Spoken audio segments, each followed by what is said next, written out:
Hey everyone, yo, it's Kebab here, and hello. It's been a very long time. I'm so happy to be back. It's been, as you saw, it's been a very long time. Um, but yeah, we're back, and I'm very excited to, well, share content again and make content, and especially being back in Gen 5. It's feels so good, man. Holy. So what I have for you today is an RU match versus my good friend Yused. Big shout out to him because he also helped me set up basically the entire battle. He had the emulator and the background codes and everything. So yeah, as you can see, oh, we had the rule like, oh, we bring pokes that we haven't used before, or at least I did. But our teams are quite similar. We both have Quillfish, we both have Rotom. Um, so yeah, let's jump right into the battle. So I wasn't quite sure what to lead with, so I led with my Rotom, which is like a bit defensive. It leads with Galvantula. I was like, I can switch into my Rhydon, but he could have the Giga Drain. So I was like, you know what, I'll stay in. And then go for Volt Switch. He goes for Bug Buzz, and I'm like, oh, I think I can take one, but I can't. So immediately my Rotom is dead, but I'm like suspecting that this thing is Specs now, because I didn't see Life Orb either, and Galvantula like never runs leftovers. So I go into my Scarfed Moltres, and I know he's going to switch, so I'm just going to go for the U-turn. And he brings in his Druddigon. I don't have it that safe of a switch in here. Like, I do have my Krogonal, which like can threaten with the Ice Beam, but this thing has like 30 defense, so I'm a bit scared because it like, yeah, you know, if he goes for just Dragon Claw, I'm pretty sure I'm just dead because this thing is like frail as fuck on the physical side. So I go for Ice Beam and I get a crit, so that is extremely helpful. This thing is my Rapid Spinner, but since rocks aren't up, I don't have to like waste time and find the right place to go for Rapid Spin, so that was quite lucky. He sends in his Emboar. I'm going to switch in my Quillfish because I just know that this thing checks Emboar pretty well, unless he goes for like Flare Blitz or Earthquake. But he just goes for the Flare Blitz, and based on the amount it does, and considering he doesn't have Life Orb or lefties, I'm guessing that thing is Scarfed. So he goes back into his Galvantula, and I set up the spikes. And obviously I do not want to stay in here, so I'm going to switch out. And I'm going to go into my Rhydon, because Rhydon these. But he makes a nice prediction, he goes for the Bug Buzz instead. And this... Holy shit, that does so much. So that basically confirms that that thing is Specs. So I switch into my Moltres because it quad resists it. And like my Rhydon is like, well, it's like a tank set, so it has like a lot of HP but also a lot of attack investment. So I thought it would take it really well, or like relatively well, but yeah. Here he's going to predict my U-turn and actually stay in, which is very scary for me. So that was a nice play on his part. So I go back into my Cryogonal, and I'm not sure how well this thing can take it, but man, this thing takes it like a fucking champ, dude. Like this is, I barely have any special defense investment, but it just has a great natural bulk in special defense. And I can just freely go for the recover, and I don't have to worry about too much here. So at this point he realizes like, yeah, this is not a winning battle for him, because I can deal quite a lot of damage with Ice Beam. So he's deciding to switch out into his Clefable. And I predict his switch actually, so I go into my Moltres. And I'm just gonna go for the U-turn again. Because, well, chip damage and everything, and I know that I want something better to deal with this, so I'm going to go back into my Rhydon. And he's actually gonna go for the Double Edge. That really caught me off guard, but I love it. I imagine this is one with the Life Orb as well. but of course Magic Guard helps against that. He has Grass Knot. Like what? I did not expect that. But at least I was able to set up my rocks before it dies. Um, so yeah, Rhydon did something. I'm gonna send in my Buffalant, which was actually my main inspiration for setting up the rule of like, oh yeah, use something that you haven't used before. As you can see here, Hazards are helping a lot already. But he does manage to get off an Intimidate before I set up my substitute. So that's kind of unfortunate because I would have loved to block that Intimidate. But I'm like, you know, I'm a Buffalant, I'm a big buff Buffalant. So I'm just gonna see how much damage I can do here. I was actually surprised to see that Waterfall did enough damage to kill my sub. Because I do have some bulk investment. And I go for EQ, and it does less than I would have thought. It's not a 2-hit KO at this point. And I'm a little bit scared because I'm like, yeah, if I go for EQ now, he can switch into his Rotom. So I'm actually going to go for the head charge, and he actually goes for the pain split. Here goes. Oh, I fucking love that animation, dude. It's so good. And I get another crit. So that was really lucky again. So I've gotten 2 crits now to deal with his walls. So yeah, that does definitely hamper his team.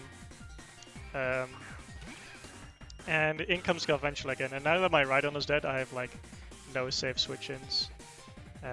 So I'm going to stay in because I think I can maybe take one. But I don't. I'm not sure what the range is on that because it is specs. So maybe it's always a guaranteed KO from that point. Here I'm going to reveal that I'm Scarfed.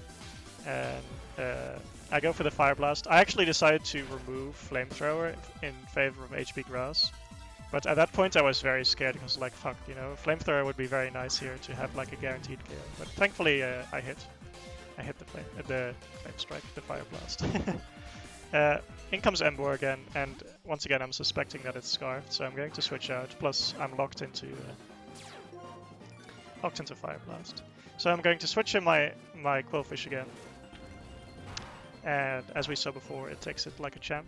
I am suspecting that Yused is not running Reckless on his Emboar.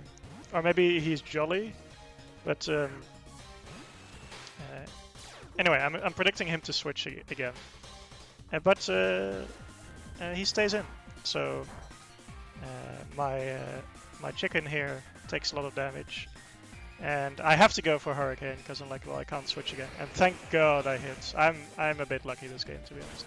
Like 70 base accuracy is not great, but at least we have a lovely animation, and Emboar dies. So in comes Clefable again, and I'm like, yeah, I do not want to risk losing my Moltres at this point, considering the team he has left.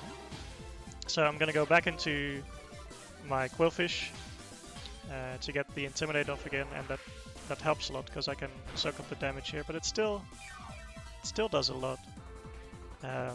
So obviously I'm going to go for the Pain Split as well, and yeah, I do heal a nice amount back. He's gonna go for the Double Edge, and it still does like over 100 damage. So if he goes for another one here, if I don't go for Pain Split, then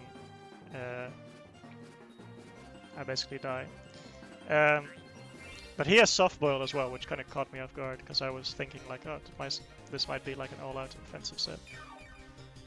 So at this point, I'm like, you know what, I should just get a T-Wave in, kind of cripple this thing a little bit, and make sure that the rest of my team can outspeed it, and maybe get like a Parahex in there somewhere.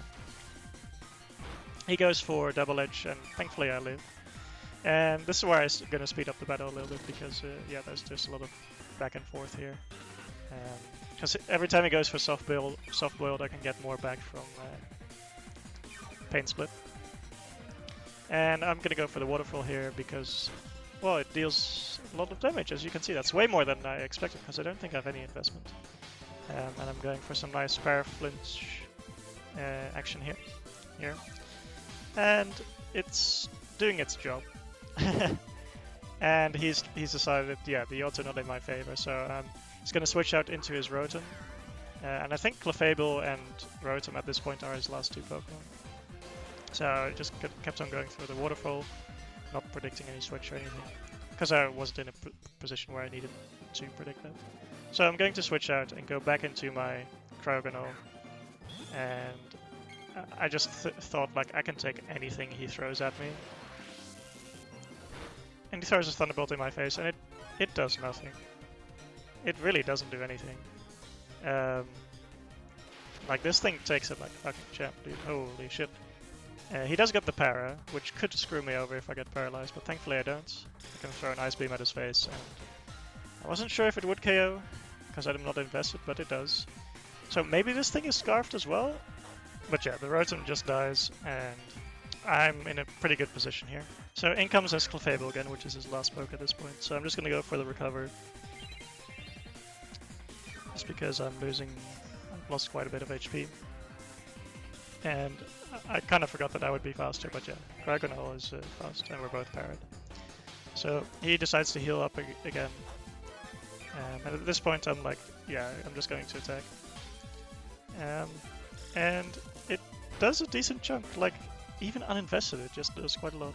But he goes for the double edge again, and I'm not expecting to live this because, like I said, 30 base HP, or defense rather, and I don't. So I die, get one hit KO'd. So in comes my Quillfish again, and I'm like, yeah, maybe I die, but at least I can get an Intimidate off. So I go for the Waterfall, and it does a nice chunk, and I get the flinch. I don't think it mattered. Like, the only way he could have possibly won is if he got a crit there, and then I would have missed one of my attacks. So yeah, here we go. The Clefable dies, and it's GG. So there was a close 2-0 game. Like my Moltres was nearly dead as well. But yeah, GG Yused. It was fun. Really fun to be playing versus you again and playing some Gen 5 and seeing all those lovely sounds and animations and background as well. So yes. Oh yes, and I forgot to mention, but we were playing in the living room. In the living room background. Actually, no. Wait. The leaving room? So yes, that's where we were. And alright. Well, I'm rambling. Thank you guys all for watching. It's so good to be back. And I'll see you next time. Check out Yused. His channel will be in the description. And if you guys enjoyed, leave a like, leave a comment. I love hearing your feedback. If there are any other tiers or whatever you would like to see, let me know. And with that note, have a good day all. Thanks for watching, and I'll catch you all later.